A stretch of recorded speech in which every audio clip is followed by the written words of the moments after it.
दोस्तों आज से 4 दिन पहले यानी कि 11 जून 2024 को मैंने ये वाली बुक पढ़ना शुरू करा था, the 40 rules of love by Elif Shafak. और आज तारीख है 15 जून 2024, मतलब 4 ही दिनों के अंदर मैंने इस पूरी बुक को पढ़ लिया है। लगभग 350 पेजेस की ये बुक है और मुझे अभी भी ऐसा लग रहा है कि ये चलती ही जाए। मैंने हमेशा, वैसे टाइम लगता है किताब वगैरह को पढ़ने में, ऑब्वियसली हर किसी को, मुझे ज़्यादा ही टाइम लग जाता है क्योंकि और भी बहुत सारी चीज़ें होती हैं। लेकिन इसको जब से मैंने पढ़ना शुरू करा ऐसा लगा कि बहुत इंटरेस्टिंग, जैसे वेब सीरीज़ वगैरह नहीं होती, आप बिंज वॉच करते हो, वैसे ही बिंज रीडिंग करनी पड़ी मतलब इस बुक की। इतनी इंटरेस्टिंग ये बुक है, काफ़ी कुछ नया मुझे सीखने को मिला। काफ़ी सारे जो मेरे नज़रिए थे, मैंने कभी नहीं सोचा था कि मैं एक सेक्स वर्कर के नज़रिए से इस दुनिया को देखूंगा। मैंने कभी सोचा ही नहीं था उस बारे में। कभी एक जो भिखारी होता है, वैसे हम भिखारियों को कह देते हैं रोड पे कि यार अच्छा खासा कमा सकता है, फिर भी यहाँ पे बैठा हुआ भीख मांग रहा है, ये कर रहा वो कर रहा है। कभी नहीं सोचा था उसके नज़रिए से दुनिया कैसी होती है। कभी नहीं सोचा था कि एक जो बंदा शराबी होता है, शराब की जिसे लत लगी होती है, उसके नज़रिए से दुनिया कैसी दिखती है। कभी नहीं सोचा था कि एक जो डरविश होते हैं, जो भगवान की हर समय आराधना करते रहते हैं, वंडरिंग डरविश होते हैं, जो प्रीस्ट होते हैं, जो क्रिश्चियनिटी के, मुस्लिम्स के या हिंदुइज़्म के जो पुजारी जैसे लोग होते हैं, जिनका और कुछ नहीं होता मकसद, सिर्फ भगवान की और उनकी भक्ति के नज़रिए होता है। उनके नज़रिए से मैं एक बार दुनिया को देखूंगा। लिटरली बहुत ही अलग लेवल एक्सपीरियंस होता है जब आप एक नॉवल को रीड करते हो, और जब पूरी नॉवल रीड कर लेते हो तो आपको ऐसा लगता है कि कुछ बदल गया। कुछ बोल रहा हूँ मैं, बहुत कुछ बदल गया। बहुत कुछ ऐसा जो 4 दिन पहले ही था दिमाग के अंदर, अब वो बहुत पीछे रह गया है। और बहुत कुछ ऐसा जो 4 दिन पहले दिमाग में नहीं था, वो अब आ चुका है, वो अब एंटर कर चुका है। मजाक से हट के किताब बड़ी इंटरेस्टिंग है, बहुत कुछ सीखने को मिला, सही में मज़ेदार किताब है। और इसीलिए मैं सोच रहा हूँ कि इसके अंदर 40 रूल्स ऑफ लव, इसके बारे में बात करी गई है, तो एक कंप्लीट सीरीज़ हम लोग बनाएंगे उसके ऊपर। ये जो 40 के 40 रूल्स हैं उनके बारे में, एक एक रूल के बारे में और उसके आगे पीछे की स्टोरी, इस बुक के अंदर जो स्टोरी है उसके बारे में हम बात करेंगे। एक एक रूल के ऊपर हम एक एक वीडियो प्रॉपर बनाते जाएंगे और बेसिकली मज़ा आएगा। बेसिकली इस प्रोसेस के अंदर मज़ा आएगा। तो ये जो वीडियो है ये तो एक इंट्रोडक्शन है इस बुक का। देखिए क्या है कि इसके अंदर स्टोरी दे रखी है शैम्स की, शैम्स ऑफ तबरीज़ और रूमी की, जो कि 1200 के आसपास, 1240 1246 के आसपास की स्टोरी है। आज से लगभग 750-800 साल पुरानी ये बातें हैं, ये स्टोरी है। और उसके साथ साथ एक और स्टोरी चल रही है जो कि आज की है, 2008 की है बेसिकली, ठीक है। तो 2008 के अंदर शुरुआत इस तरीके से होती है। 2008 का टाइम चल रहा है और एला नाम की एक कैरेक्टर है जो कि 40 उम्र की एक महिला हैं, जिनके 3 बच्चे हैं, पति है, ठीक है। इनकी ज़िंदगी में सब कुछ है। इन्हें ऐसा लग रहा है कि मेरी ज़िंदगी में सब कुछ है लेकिन कुछ भी नहीं है, एम्प्टीनेस है, खालीपन है, लोनलीनेस है। और ऐसा ये सब इसीलिए हो रहा है क्योंकि इनकी ज़िंदगी में लव नहीं है, प्यार नहीं है। जो प्यार का एहसास होता है वो नहीं है, जो प्यार की खुशबू होती है वो नहीं है, जो प्यार को महसूस कर पाना होता है वो फीलिंग इनकी ज़िंदगी में नहीं है। 40 उम्र की ये महिला हैं ऐसे में, ठीक है। इनके जो 3 बच्चे हैं, जो हस्बैंड है, जैसे ही वो अपने अपने काम पे निकल जाते हैं, जो बच्चे हैं वो स्कूल के लिए या जहाँ भी क्लासेस वगैरह उनके लिए निकल जाते हैं, इनके जो हस्बैंड है वो अपने काम पे निकल जाते हैं, उसके बाद ही अपने आप को अकेला पाती हैं। इन्हें ऐसा फील होता है कि मैं बिल्कुल अकेली हूँ, लोनली हूँ। और जैसे ही इनके बच्चे, फैमिली और पति घर पे आ भी जाते हैं, तब भी ये अपने आप को अकेला पाती हैं क्योंकि इनकी ज़िंदगी में प्यार की कमी है। और ये ऐसा किताब के अंदर बताती भी हैं कि जो पहले जब इन्होंने शादी करी थी, इनके पति का नाम है डेविड, तो जब उन्होंने शादी करी थी इन दोनों ने, तब प्यार था।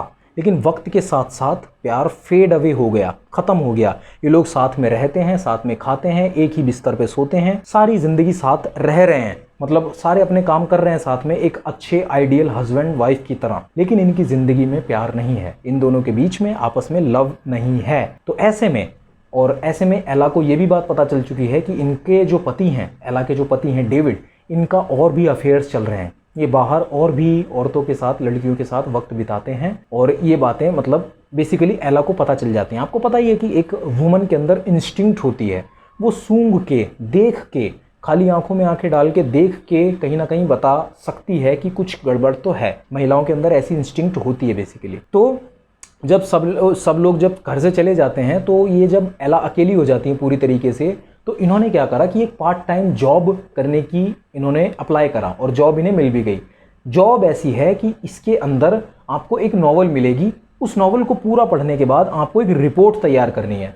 ठीक है, तो जो एला हैं उनको पहली ही नॉवल मिलती है स्वीट ब्लास्फेमी नाम से। ठीक है, इस नॉवल को इन्हें पूरा पढ़ना है, उसके बाद एक रिपोर्ट तैयार करनी है। और ये जो नॉवल है, ये नॉवल लिखी है अजीज जेड जहारा ने। ठीक है, ये नॉवल लिखी है उन्होंने बेसिकली। ठीक है, तो ये नॉवल पूरी की पूरी आधारित है, ये नॉवल पूरी शम्स ऑफ तबरीज़ और रूमी, जो कि 1240 के आसपास की बात है, इन दोनों के बीच के रिश्ते के बारे में ये मतलब पूरी की पूरी नॉवल है। कैसे ये जो दोनों लोग थे, रूमी और शम्स, इन दोनों के एक दूसरे से मिलने से कैसे इन दोनों की जो ज़िंदगियां थी वो पूरी हो गई, और उसके बाद कैसे ब्रूटली बहुत मर्डर कर दिया गया शम्स का, और मतलब बेसिकली जुदा हो गए ये दोनों। एक दूसरे के दोस्त थे, कंपेनियन थे, एक दूसरे के साथ बहुत कुछ शेयर करते थे। बेसिकली जैसा मैंने आपको बताया, एक दूसरे के मिलने से ये दोनों पूरे हुए थे। लेकिन समाज से आपको पता ही है, जालिम ज़माने से किसी की मोहब्बत, किसी की खुशी, किसी का खुश होना वो तो देखा जाता ही नहीं बिल्कुल भी। तो ये दोनों जुदा कर दिए गए एक दूसरे से। और आपको जान के हैरानी होगी कि जो रूमी थे, रूमी के छोटे बेटे ने ही शम्स को मार दिया। ठीक है, उनको मारने में बेसिकली सबसे बड़ा जो किरदार है वो उसी ने निभाया, रूमी के अपने ही छोटे बेटे ने। रूमी, जिसके लिए शम्स बहुत ही ज़्यादा महत्वपूर्ण व्यक्ति थे, बहुत ही ज़्यादा जान बसती थी इन दोनों की एक दूसरे के अंदर।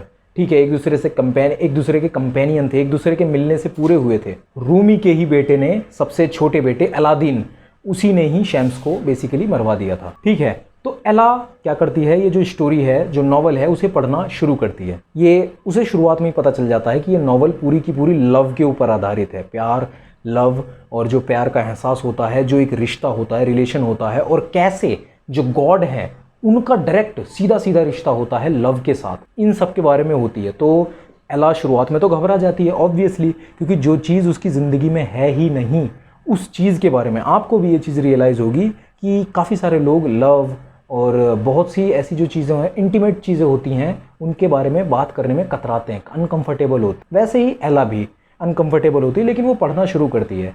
तो स्टोरी पहुंच जाती है। मैंने बहुत सी सारी चीज़ें मैं मिस कर रहा हूँ, मैं मिस इसलिए कर रहा हूँ ताकि आप ये पढ़ें ज़रूर, आप खुद से भी इस चीज़ को, इस बुक को पढ़ें, द 40 रूल्स ऑफ लव को। तो अब स्टोरी आती है 1246 के आसपास के टाइम पे। वहाँ पे क्या चल रहा है कि जो एक रेस्टोरेंट बार टाइप की एक जगह है जहाँ पर शम्स हैं, शम्स जो कि literally one of the main character हैं इस पूरी नॉवल के।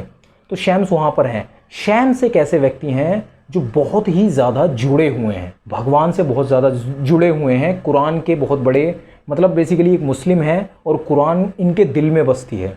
गॉड से बहुत ही ज़्यादा, भगवान से बहुत ही ज़्यादा ये जुड़े हुए हैं, इनके तार जुड़े हुए हैं। इन्हें विजन्स भी आते हैं, इन्हें भविष्य की चीज़ें भी दिखाई देती हैं, और इन्हें बेसिकली ये पाम रीडर भी हैं, एस्ट्रोलॉजर भी हैं, और बहुत ही ज़्यादा ज्ञानी आदमी हैं, लॉजिकल आदमी हैं।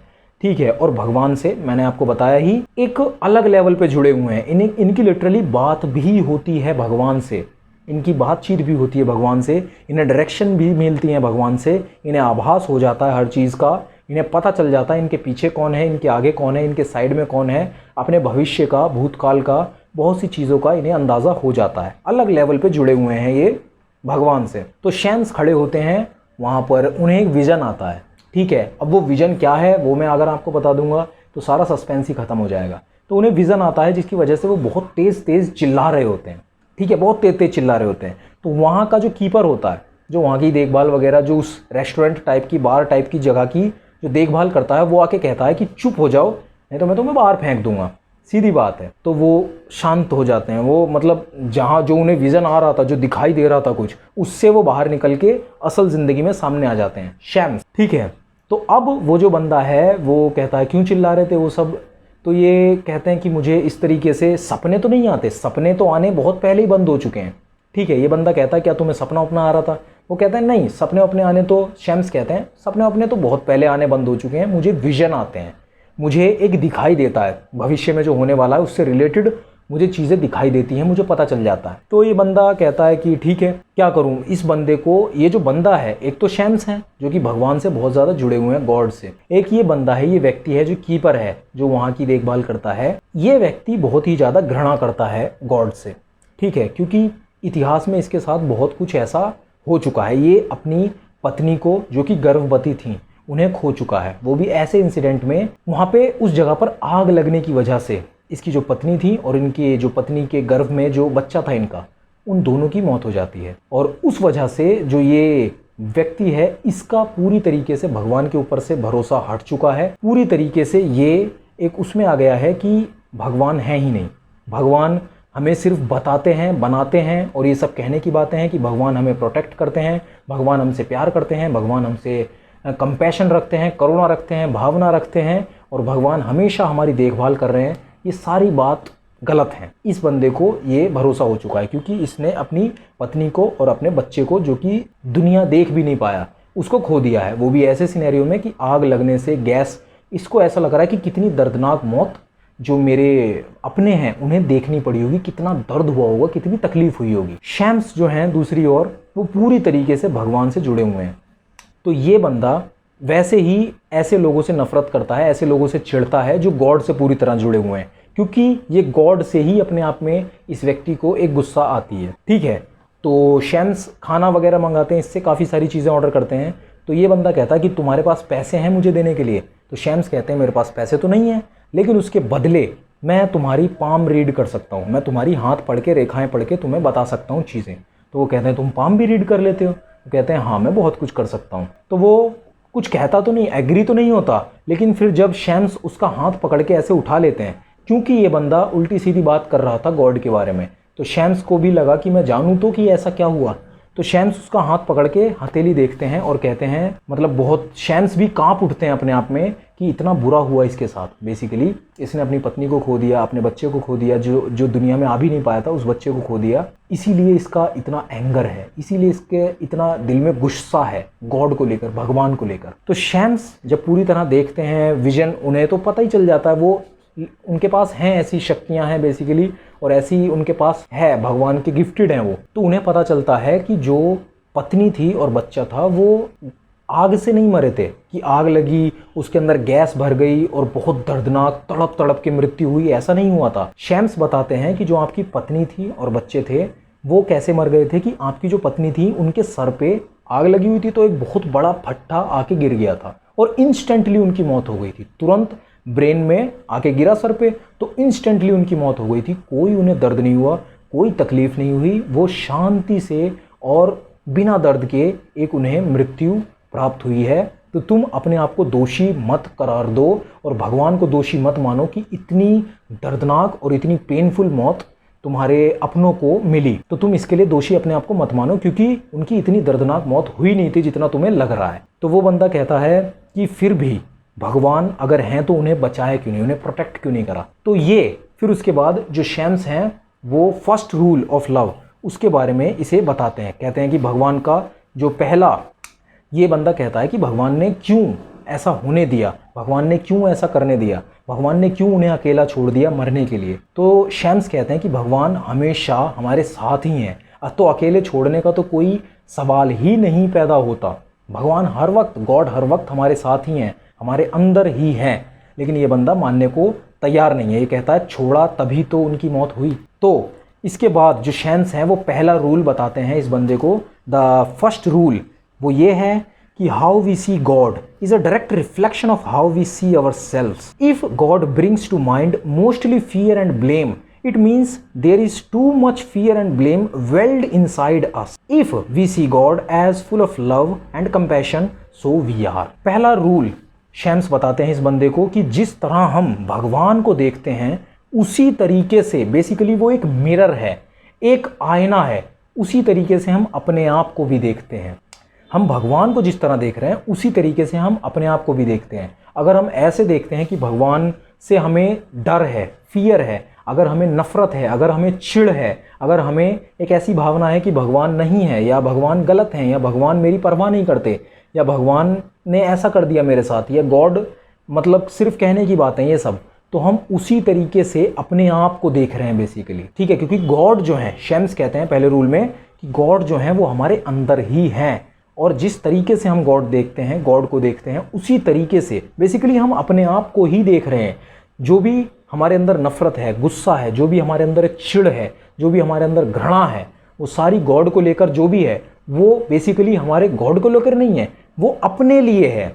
उसी तरीके से हम आईना, एक तरीके से आईना देख रहे हैं, हम अपने आप को ही देख रहे हैं, ठीक है। गॉड क्योंकि हमारे अंदर ही है। अगर हम फियर से, डर से, घृणा से उस तरीके से गॉड को देख रहे हैं तो हम भी वैसे ही अपने आप को मानने लग जाएंगे, ठीक है। हम उसी चीज़ पे विश्वास करने लग जाएंगे। और अगर हम देखेंगे कि जो गॉड हैं, भगवान हैं, उनके अंदर सबके प्रति करुणा है, सबके प्रति दया है, सबके प्रति विनम्रता है, सबके प्रति कंपैशन है, लव है, सबके प्रति केयर करने की जो गॉड हैं, उन्हीं की क्रिएशन है सारे ह्यूमन बींग्स, तो उन्हीं के सबके अंदर, सबके दिलों में गॉड बसते हैं। तो गॉड सबकी रक्षा करते हैं, जो भगवान है वो सबकी रक्षा करते हैं और ध्यान रखते हैं कि सब कुछ वैसा ही हो जैसा होना चाहिए। और इस तरीके से अगर हम गॉड को देखेंगे तो हम भी अपने आप को भी उसी तरीके से देखने लग जाएंगे।